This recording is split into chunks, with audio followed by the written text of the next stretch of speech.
For those who don't know, Byron and Maddie are part of Iron Duke, who the Zero Waste Network and Community Energy Network have been working with now for over a year, I'm thinking. And they've been supporting us in how we engage with government and doing a pretty great job. So we thought, given the theme of this one, that they would be pretty useful to give us some insights into how government works and how we should be interacting with government as we're entering into this, what I hope is quite an exciting phase around responding to climate change advice from the ICCC. So I will stop talking and I'll hand it over to you, Byron. Brilliant. Cheers, Gareth. Cheers, Daughter, and cheers, George. Appreciate the opportunity to speak to these three wonderful networks and also kind of warm up for what will be a really interesting day on the 17th for our session. A little bit about Iron Duke Partners before I kick off fully. So we're a public policy advisory firm, and we work at the interface of business strategy and public policy and how they influence each other. So that's kind of the best way to think about it. I've been with the business for just over 4 years now. Previously, I was with the New Zealand Defence Force in a number of policy roles there, and then kind of have a background in public policy at university as well. And Maddie's floating around on the Zoom, so I'll let her introduce herself before I rave on some more. Kia ora, thank you again for having us. I'm Maddie. I've been with Iron Duke Partners for 2 years now. My background's actually in environmental policy, so I came out of the Environmental Protection Authority, so working on some of their larger regulatory policy programs. So very familiar with the likes of the ETS, hazardous substances in new organisms. So I've done some work in the waste disposal and management space there. But I'm really excited to give you our 101 of Wellington. Cool, cheers, Maddie. So yeah, just a little bit about our session this morning. So what we're going to talk about, we're going to go through a really brief Wellington 101 about the public policy process, where to influence, understanding politicians, officials, and also the role of you guys as advocacy groups. We're going to talk a little bit about the language of Wellington at the moment. One of the little lines we've got is Wellington isn't only a place, it's a state of mind. And so understanding the language really helps get into that state of mind. And lastly, our last little session, segment before we hand off to Sue to talk about some really tactile examples, some really detailed examples on the ground, we're just going to talk about 3 policy areas. So overall environment policy, climate change, and energy. So without further mucking around by me, let's have a quick chat about the public policy process and just what we mean by we say influencing and engaging with public policy. So public policy in general encompasses all the laws, the regulations that govern daily life, right through from the big ministries here in Wellington, right through to your local governments. People often forget that it's all part of the same system, it's all part of public policy. We've got ministers that sit in the beehive that are elected that set expectations to officials. We've got the officials sitting inside the belly of the beast, these people conducting a lot of research, having a look, making sure they're in touch with if they're regulating local government, if they're regulating sectors, in touch with sectors. And of course, then we've got the likes of you guys, civil society and advocacy groups that are feeding in constantly to this process. And it's a good tension between the three to be able to create good public policy. And at Iron Duke, we're all about good public policy outcomes that are well thought through, debated, discussed, and have got some serious heft and research behind them. So we'll just talk about 3 of the elements first. So let's talk about politicians, everyone's favorite gossip items. Politicians, what do they think? What are they influenced by? And what do they like doing? So ministers set expectations, as I said. What do they want out of their government? They give it to the officials who then figure out what that means. But the job of the ministers is really to be blue sky thinking and have their hands on the tiller to guide the way that the government moves. They don't influence as much as, say, in other jurisdictions like Australia or in the US, for example, which are highly political like us. Our Westminster systems mean that the officials are genuinely separate from the political realm of our beehive. And so when Cabinet decides to do something and says, yep, we've written a minute, you know, that the 20 ministers that govern New Zealand decide to do something and write a nice document and pass it on, that goes down to the next layer. And so officials sitting inside the Ministry for the Environment, Ministry for Transport, Ministry for Business Innovation and everything, Ministry of Business Innovation and Employment, they get the job to do all the research and the fun, engaging stuff. So we'll just talk about officials for a couple of minutes as well. So you've got different tiers, different jobs, different roles, different titles, and many of you will engage with what you might feel are quite faceless people, but I can guarantee, being here in Wellington, they've got some pretty hardworking faces and some pretty diverse range of backgrounds that sit here in officialdom here in Wellington. So it's their job to engage with you. It's their job to listen to you and to understand what's important in the context of what their minister has said for them to get underway. This is where I think businesses, advocacy groups, general civil society and media kind of lose a bit of understanding about the role of officials, how politicized they are, how apolitical a lot of them are, and also how opaque Wellington can feel. So people often talk about, Wellington's a bit of a black box. The minister says something, nothing really happens for a while, and then after a while, something gets spat out of the black box. And that black box generally contains these officials who are working pretty hard. You've got different tiers, different teams, as I mentioned before, but again, you need to talk in their reality. So what does their reality look like? Their reality looks like taking words, taking meanings, taking phrases from ministers and actioning them. So some of the key phrases right now that I'm sure many of you have heard that officials really listen to deeply. The three things this government are focused on: sustainability, productivity, and inclusion. So officials hear this, they engage with those three words, and everything goes through the lens. 4 other terms that you've probably heard flying around at the moment: social capital, natural capital, physical financial capital, and human capital. These are the 4 capitals of the wellbeing framework that Grant Robertson is championing and has used in the budget. Officials take those terms, understand what's underneath them, and then implement any policy that comes into those realms. So take, for example, the waste strategy at the moment, which Sue will talk about at the end of this, at the end of my spiel. They've got to have a look at all the different capitals that affects and all the different aspects of sustainability, productivity, and inclusion. So this is the job of an official. So when you talk to someone in the depths of the ministry, they've got all of these things going on inside their head, pulling them in all sorts of different directions. And so to understand that empowers you to be able to really get through to them and influence them. Because at the end of the day, that's what you're trying to do, to make them think in a different way that's more congruent to your approach to things. Understanding their world view is essential to when you engage in Wellington. And that's something we'll talk about on the 17th, how to do that, what's hot, what's not in Wellington at the moment, and how best to think about that. Finally, before we dive deeper into the individual areas, I just want to cover off the concept of systems thinking and your role as advocacy groups.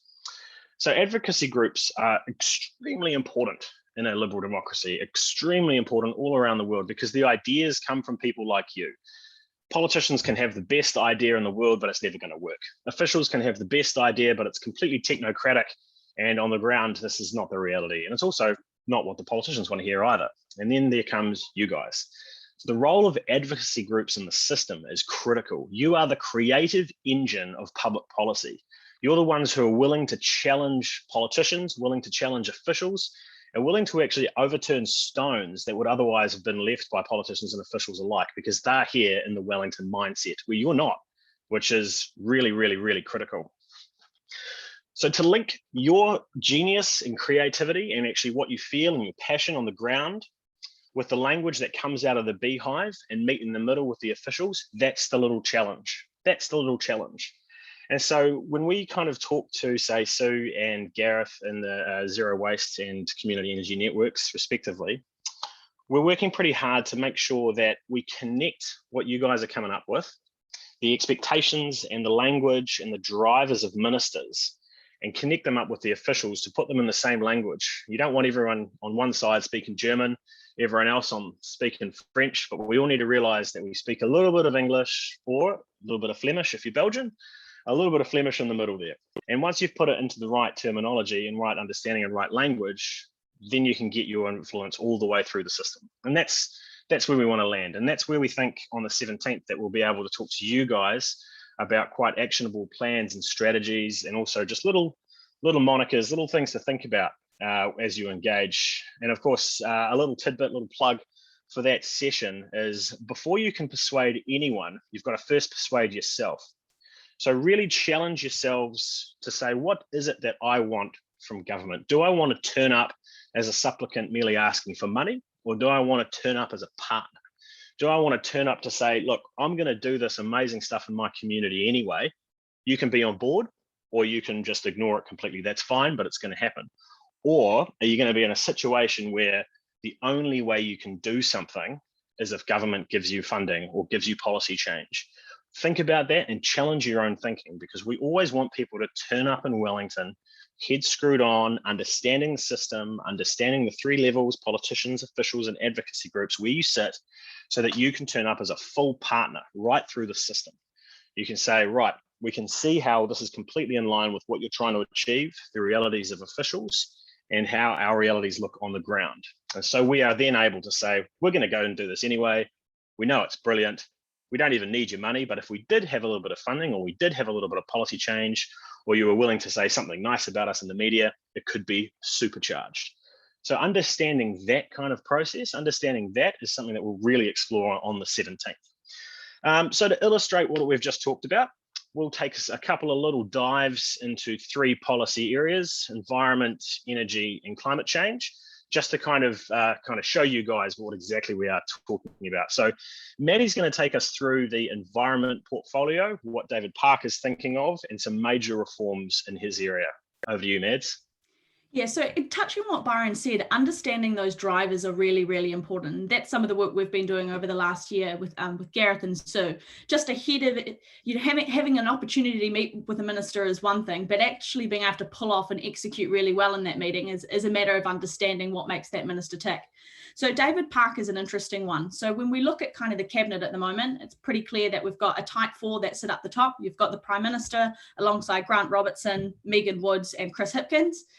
David Park is an interesting one because he's still a very powerful minister, but he sits kind of out on his own, really. He's the man that is an island, and he's got some huge reform projects underway. He's intellectually an incredibly capable minister, and he's really starting to prove himself in terms of a number of his portfolio areas. So obviously he's got the RMA reform going on at the moment, which will truly be his legacy piece as a minister. So that takes up a lot of his thinking. Now, underpinning what he's doing across all of his portfolio areas is this idea of equality. He's deeply passionate about fairness and equity in our communities. And you see that in some of his thinking and some of the language that he uses when talking about his other areas. Fisheries, for example, or the broader oceans reform that he's undergoing. A lot of that is about ensuring that it's sustainable for communities. So linking back to that sustainability point Byron was making, that it's inclusive. So he's very focused on Māori customary rights as well. He's also very focused on the exploitation of migrants on some of our fishing vessels. Again, doesn't link directly to the sustainability of the ocean, but speaks more broadly to the productivity of the sector and ensuring that it's an inclusive and safe one. So that's really important to him. He's really passionate about his revenue portfolio, and we've already seen some huge policy reforms coming out of that area, and think the likes of the interest deductibility and the housing piece there. He's also working on a number of other areas that feed more back into that equality side of things, and then around the likes of death taxes, for lack of a better term. How do we start to reform our tax system? We've already seen him bring in that higher tax bracket in the last government as well. And then it comes to his environment portfolio, and he takes a lot of that same thinking when he starts to do some of his work around there. So he's also, when we start to think about you guys and your role as an advocacy group and the role that you have in terms of bringing in smaller community enterprises, the role that you have in Māori and Pacifica business, for example, that will really start to make him tick, and he'll be interested in that work. Which brings us into MFE more broadly, and I know a number of you would have come into dealings with this agency already. Now, it's a huge agency by Wellington standards. And again, they're also charged with a lot of the big reform programs at the moment. So they're doing huge work in and around the ocean space, the waste space, RMA as well. You've got big stuff happening as a result of the Climate Change Commission. They're all at sea in a really big way. One thing to remember there is that a lot of those officials at MFE move in and out very quickly as a result of how much is going on in the environmental space at the moment. And I understand a lot of you will probably be finding that quite frustrating, is that you can't quite get the same person on the phone twice at the moment. So the Climate Change Commission, for example, they've got some of the brightest thinkers in Wellington, and they did pluck a lot of them out of MFE there. Historically, they haven't been fantastic at engaging with business and advocacy groups, but they are working internally to have some essentially case managers in there who are better at reaching out and getting the voice of the sector, which is really important. Again, coming back to some of those reform programs, we are finding here in Wellington, some of their work's taking a lot longer to come out than is expected. There are a lot of black boxes that work seems to be going into with MFE, a lot of working groups and round tables that people come along to, and then 6-8 months, they're still not hearing too much back. So again, that broader environmental policy and David Parker's priority, it's a really, really busy one at the moment with a lot of churn. Brian, did you want to talk a little bit about how energy links into that as well in terms of Minister Woods and her priorities? Exactly. Yeah, no, that was great, Maddie. We didn't, just so everyone's aware, we deliberately didn't talk about working groups or review groups or anything like that. That's a topic for another day, and we can talk about things like select committee processes and submissions as well on the 17th in more detail. So in terms of our overall broader theme for the Hui itself, climate change is important and is the central theme to this. But before we talk about James Shaw and his role, I really want to talk about something that's a bit closer to this Community Energy Network and Megan Woods and the vertical that is energy more broadly in New Zealand. So Woods, as Maddie said, is one of the Type 4. She's one of the most senior ministers, most influential ministers. She's a native Cantabrian. And is proud of it, as she should be. And she's, again, one of the most intellectually capable ministers that they've got. She's the Ms. Fix-It. She turns up and she gets given the gnarly policies, the wicked public policies, they're known in academia, such as housing and energy, and it's her job to tackle them. She's got a healthy skepticism of officials. She doesn't just drink in everything they have to say and just kind of go along with it. She challenges, she questions. I've seen her do this in numerous meetings. She's always got an ace up her sleeve when it comes to talking with them, because she does a lot of her own research and she has a very capable staff on board as well. It's really interesting. So she is one of the ministers, like others in the government, that rightly or wrongly, when it comes to solving a problem, they put government at the centre. If there's an issue, they want to bring that problem as close as they can to government so that they can have maximum oversight. And so a classic example of that in the energy system at the moment is the pursuit of the 100% renewables target.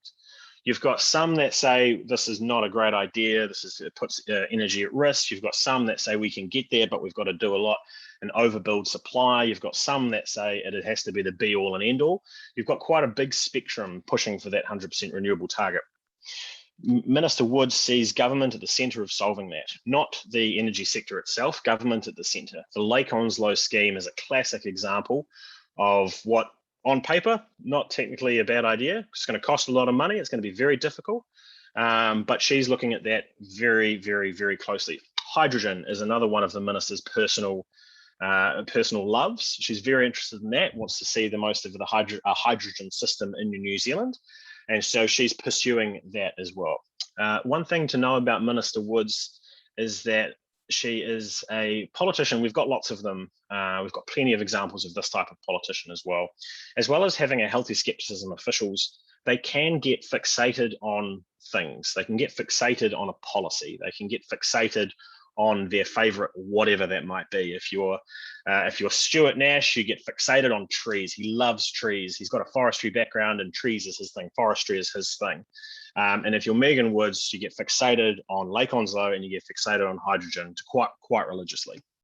So dropping down another level to the policy overlay of the energy system, you've got MBIE, and Gareth has done a lot of engaging with MBIE over the last wee while in all sorts of different ways. You've got MBIE and their influence on housing and building. You've got MBIE with their influence on energy and resources. So I'm just going to focus on really briefly on the energy and resources team. So the energy and resources team, they look after everything from whether it be turning a hill into a quarry, a gold mine, a coal mine, oil and gas, all the way through to what needs to be in regulations to enable electricity to be made from tidal, to be electricity made from new sources of geothermal. They do all the permitting type stuff. And those officials are probably some of the most wonky officials, the most kind of policy wonks, the most detailed academia, science-based guys and girls you'll ever meet. Most of them have a science background. They're kind of genuine boffins. But they're very good people to engage with because they love they love sinking their teeth into the technicalities of a project.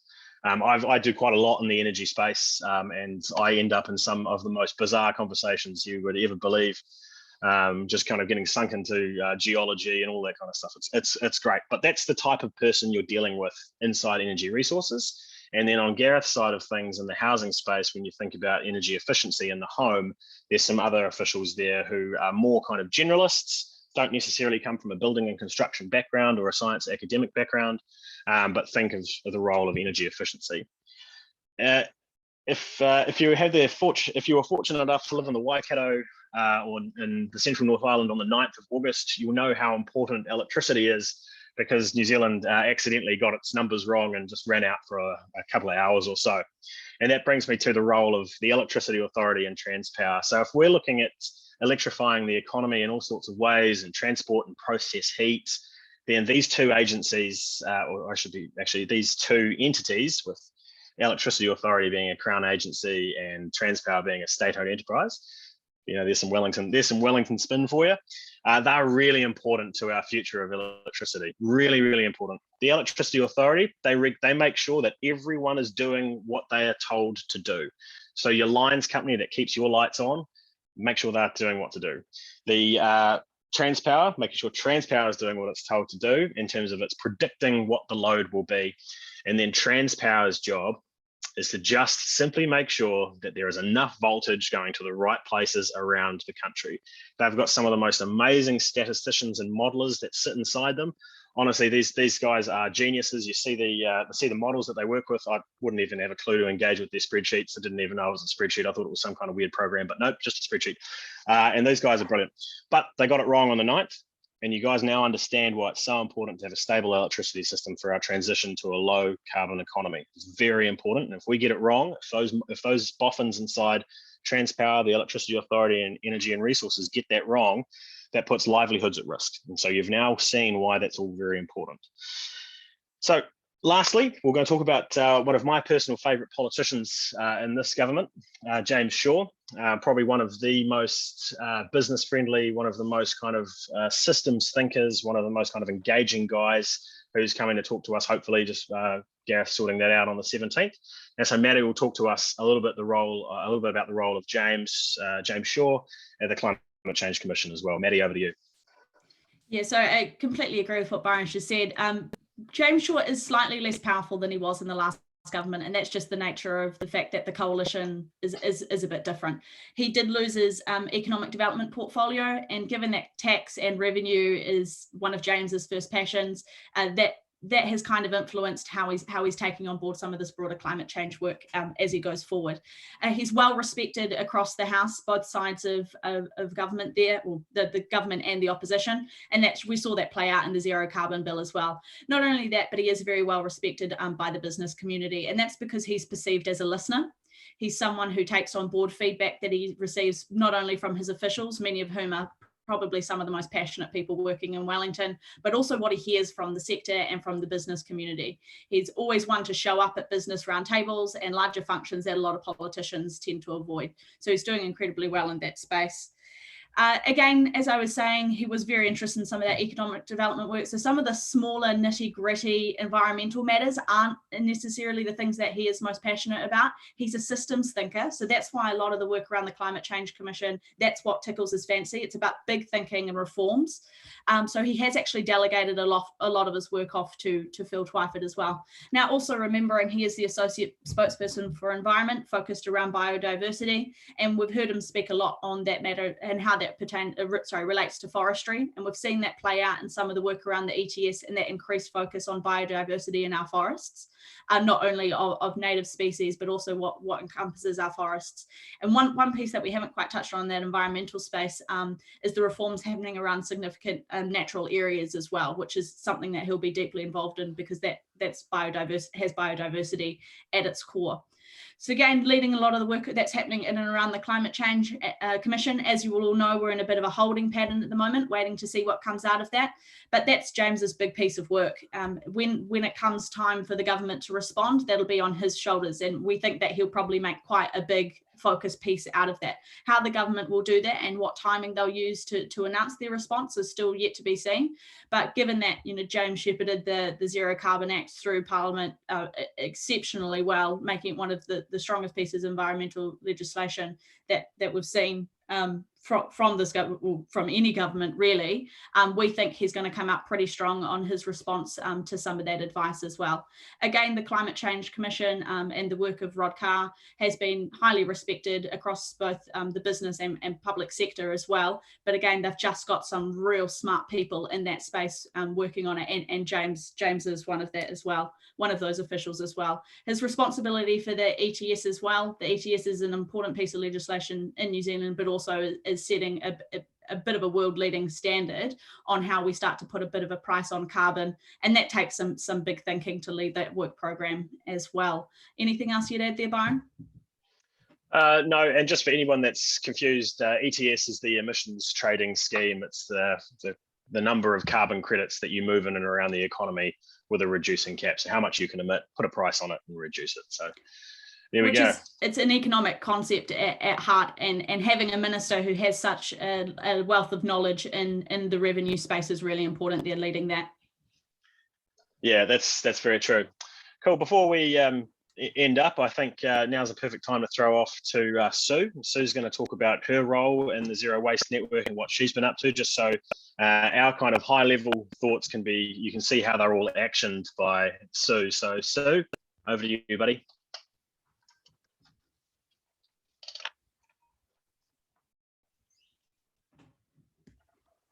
Come in, Sue. You're on mute, Sue.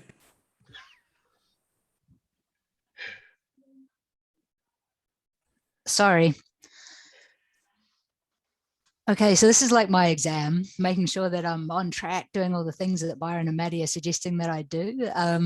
Yeah, so basically I'm an advocate for Zero Waste Network in the world, and my job is really to, kind of take our work. We're very practical people across the network. We've got a big network, got 64 members, something like 1,200 employees and 77 million in turnover. So what I do is I don't present us as multiple small entities. I present us as one large entity. And I feel as though that's a good way of getting the attention of the minister or the official that I'm talking to. You start talking 77 million or 1,200 employees, and they're like, oh, actually, that's somebody worth listening to.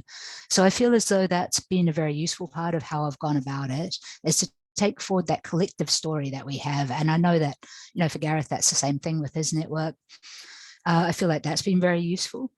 I feel as though this year for the waste portfolio in particular, there's been, a massive, it's a massive crux point for us. We're at a 10-year cycle in terms of the waste policy, the legislation, all of the things that are happening there.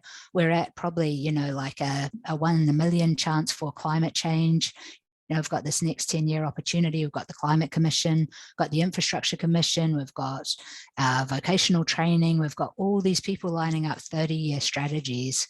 And what I've really noticed is that, this is a kind of a very small window that we have to squeak through and make sure that our worldview is on the front foot rather than the back foot, so that we're in the ear, making sure that they're thinking about how is this going to serve community? How is this going to serve resilience? How is this going to serve, well-being in the long term?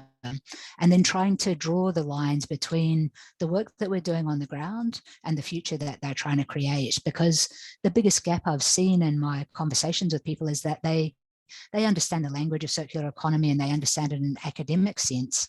But like Byron and Maddie are saying, you know, when it comes to how is this going to play out in real life, what is that going to look like for you on the ground, they don't really have much idea.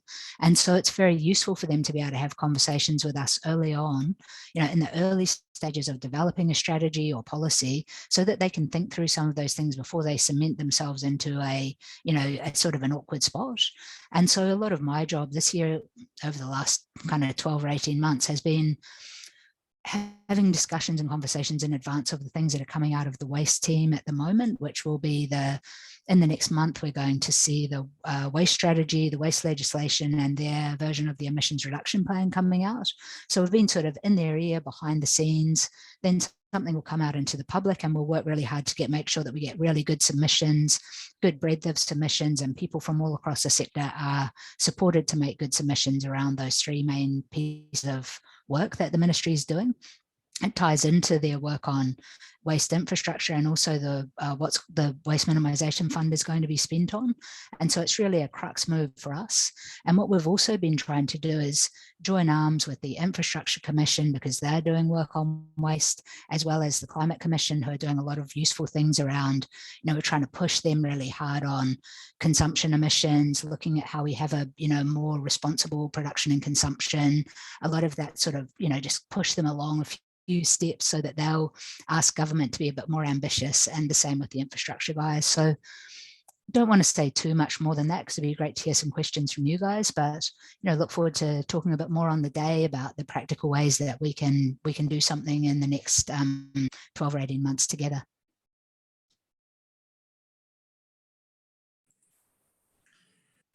Thanks for that. So I've just seen Scott send through a fairly big statement, and just while people are reading that one, I'll read that one in a second. I've got a quick question. Actually, it's not a quick question. It's probably quite a hard one, but I'm going to ask it anyway. When our sectors either together, our networks either together or individual, we're coming to government, you know, we've got a big idea or a big policy shift. For my example, it's to establish a community energy sector. Probably for Zero Waste Network, it'd be something like product stewardship schemes, or, you know, the CRS, community recycling scheme. Is that what it is? Anyway, we've got a big idea that cuts across all of the various fields, I guess. You've got the politicians and the bureaucrats, local government, and then you've got the other sector players. What's the best, this might be for Byron and Maddie, what's the best first few steps when we're talking about it? Because we're going to have to talk to everybody. And going back to your statement earlier, Byron, about not showing up as a supplicant, we're at a fairly, traditionally, we're at a fairly low resource level. So when we're talking about really big projects or policy shifts like that, we can't come to them like a lot of well-resourced commercial corporates saying, you know, we've got the resources to do this, we just want your support, because we need a whole bunch of stuff to happen as we grow to be able to get it done. So that's quite a strategic, there is a flow to that. My sense is there is a flow to that for it to be successful. Have you got any comments about how the best way through that, you know, those big shift type conversations? Yeah, no, that's a good question, one that many organisations in your situations face.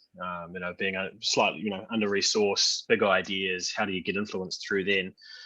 So first things first, you know, I said it in my presentation, is before you persuade others, first persuade yourself, and test it and throw it around with supporters, internal advocates, and also try and reach out to a few people that you wouldn't otherwise reach out to. But this is before you even talk to officials, before you even talk to anybody, and really get it down so that on a page or in a sentence or in a line, you can say exactly what you're trying to achieve. So that's kind of pre-prep one, step one. Your next piece is what Phil, my boss, likes to refer to as emergent strategy. You engage and then you see. So I've just written down a few things here. You will be, if you've got a policy that kind of impacts on a lot of levels, on a lot of people's levels, whenever you have a meeting, you engage, see how they react. start with the component of your policy change that impacts them, obviously. Start with that. So if you're talking to MB, then you start with, all right, this is an energy focus. This is electricity focus. Start with that. If you're talking to MHUD about housing, you start with that and then talk about the other things. You've got to do all of that. And this is going to be a long process. It's going to take time. You've got to have all of that across a broad front before you lift it up to the other level. You know, Gareth, we've talked about the no surprises policy that ministers like to have. They don't like to be kind of surprised by stuff that pops up in the media, and then they've got to kind of whack-a-mole a solution on top of that. So if you take a broad front approach with officials, you just say, hey, look, we're just coming to talk to you about this idea before we take it any further. And you chew it through with them, you chew it through with some other officials, and then later on you seek a meeting with the minister and say, because the last thing you want is for when you get to a minister's meeting and they say, oh, look, go and talk to my officials and then come back to me. That's the last thing you want to hear, because you can say, we've already talked to your officials and we've already talked to Minister Parker's officials and Minister Shaw's officials. We've done the engaging and now we need support from you. That would probably be the 5-minute chat on that. Take a very big systems approach to it. My only other comment there would be, don't ever underestimate what you bring to the table in terms of your thinking and understanding of the sector. You are the experts of what you do. And so if you go in and you're backing yourself and you offer yourselves up as a resource, it's not always about, you know, what can you bring to the table financially in terms of that resource. It's about how you can contribute to the policymaking process and the thinking around what a solution looks like. And that's that idea of partnership again. Thanks. I think that probably segues nicely into Scott's question there. And that your reference earlier about Megan Woods being sort of fixated on the big shiny things rather than some of these other ideas. Scott's comment there say they're not overly aware of what some of these easy wins could be and could look like. So do you have a comment on, our likely chances, I guess, of working with this Labor government and that particular minister on getting through some of these other ideas that aren't the Onslows and the hydrogens? Like, what do we need to do, I guess, to move the dial on that one? So one of the things that we like to talk about in the business is when there's a very complex problem or a very complex solution to a very complex problem. So let's talk about Lake Onslow as a specific example that Scott mentions there. That is an incredibly big problem to an incredibly big solution to a large problem. So one of the easiest things that advocacy groups can do, or people can do, is offer the minister an out. So exactly those things that you're talking about there. So easy wins, offer ministers an out. So if I look into my crystal ball, and I know that this is being recorded. If I look at my crystal ball and say, in 5 years' time, will Lake Onslow be being built? I'm going to stake my claim and say no, because the minister will have found an easy out. The minister will have been given by people like yourselves things to think about that chip away at her, kind of thing on Lake Onslow, and she will say, well, actually, you know what? I'm going to intervene over here in the market. I'm going to actually put new national environmental standards or market reform capacity. I know that idea well. I'm going to institute it. There must be this capacity, this overcapacity that sits there in the sector. And she will figure that out and muddle her way through it because of people like you engaging first with officials and then with the minister themselves, When we do talk about on the 17th, we'll talk a little bit about the role of working groups and consultation processes and committees, and just to kind of understand who the other influencers, not social media influencers, not Instagram influencers, but policy influencers are on ministers. We'll talk a bit more about that on the day, but offer the minister an easy out, such as the things that you're talking about there, and your chances go through the roof. Thanks, Byron. Got a question here from Janet. A lot of us are in forums, etc., with the people we're looking to influence. How can we keep up with what they are, what the key messages are? I think next conversation, so we can reinforce, maximize, amplify the influence to speed the path to the goal. I think that's very much what our session is going to be on the 17th, really. So we'll deep dive into who those people are, how quickly that thinking changes, and also how powerful different influences are within those circles that you might be talking to. Yeah, and also, does that include things like social media and that sort of thing, or is it more devious? You go, Maddie. It's always going to be more devious when you're working with Wellington.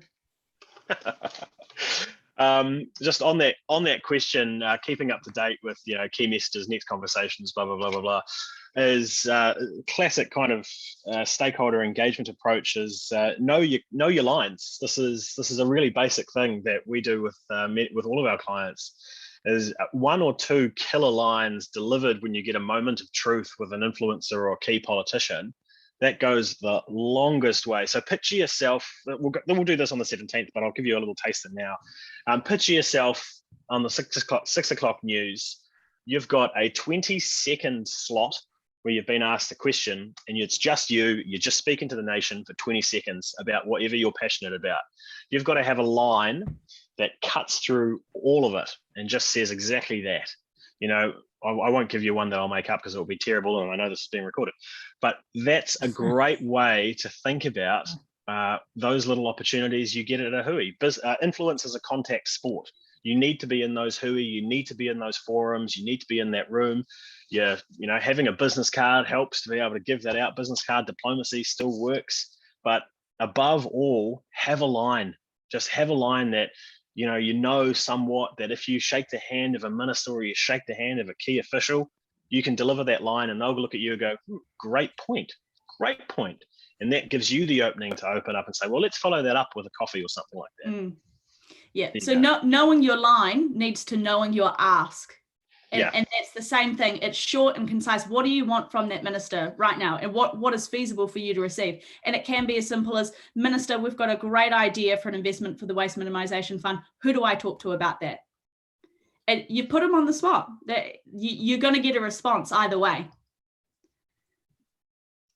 Do we want to go that one last question there, Gareth? Yeah. So, and I think I know the answer to this one myself, but it's from Kyle there. How do we know who the right officials are, I guess, before going to the politician, making sure that we're getting the right messages to the right person. Correct me if I'm wrong, Maddie and Byron, but that's engaging with crowds like Iron Duke. But there's probably also just networks, right? Just developing your network and having as many people as you know. There is, depending on the ministry, there's a lot of, should we call it churn? Like people changing seats? Absolutely. So it's hard to keep up sometimes. Very much so. And lean into this network here as well, because there will be officials that are moving around and it's just the name of the official that you need to keep a track of for where they're going, and other members of this group will know. It is really the value of your network here. Yeah, exactly. Lean on Gareth, lean on Sue, and everyone here in this network. Ask the question here before you need to go into Wellington. And then, of course, exactly as Gareth plugged, people like us are always happy to help in terms of if you've got a specific area, you need a bit of just steering in the right direction. Always happy to help because it can be difficult from a cold start with not a lot of people around to direct you. And I acknowledge that. And that is why people often refer to Wellington as the black box. You've got nowhere to go. You just end up with a faceless official and deep inside some ministry, but you don't know. And then, of course, during submission periods, it can feel very difficult just firing in a generic letter into the submissions@ministry.gov's email address. It can feel very, well, I don't know if I had an impact. Always engage with those processes, by the way. They're worthwhile, but you don't get a person at the other end of that just comes back to you and say, hey, let's have a coffee. So I do understand how difficult it is. Use your networks, use Gareth, use Sue, daughter, etc. George. I think we might have to wrap up, but just because it's relevant to my sector, I'm going to finish with that last question from Scott. So given that recent brownout, what's the feeling of ambition? And I guess this could, we could broaden this out. Like if we have a big issue, something really bad's happened, like there's a big media the waste guys have had that in terms of various countries shutting the borders for how waste streams are allowed to be exported and things like that. How do big issues like that impact Wellington? Is that a moment we should be jumping in hard and fast, or is that a moment we should be letting everyone take a breath and then coming in with a superb answer two or 3 weeks later? What's the best? How does government respond to these bad things that happen? In a word, panic. The Megan Woods did not respond very calmly to the brownout. It was a classic example of whack-a-mole, find the blame, and that's a classic political. No matter what colour of politics you are, that's the response to these crises. There's always a vacuum that comes after the crises. You've got to be in that. You've got to have something ready to go to say, well, wouldn't it be great if we had a distributed grid system across the middle of the North Island that had sufficient renewable battery backup power that meant that this didn't happen to communities in the middle of nowhere, to remote communities. Things like that. You've got to have something ready to go. We've got some clients in the energy sector that kind of said, we've been saying this is going to happen for months. And I said, well, you need to engage now, because if you don't, events will move on and this brownout will just get forgotten about and moved on to the next political crisis. So you've got to be in there during that little tiny period you get, the little vacuum of space you get, you've got to be in there. In terms of the ambition for energy sector reform, that's a really good question. It's a very good question. There isn't the highest amount of ambition for completely reforming the sector. But one of Scott's points earlier about having a capacity market that you can buy essentially back up, that's something that is being seriously discussed at the moment in Wellington. So there is some appetite for reform on the edges of the market, but for wholesale reform of the whole energy sector, the ambition isn't there, aside from a massive scheme like Lake Onslow. All right.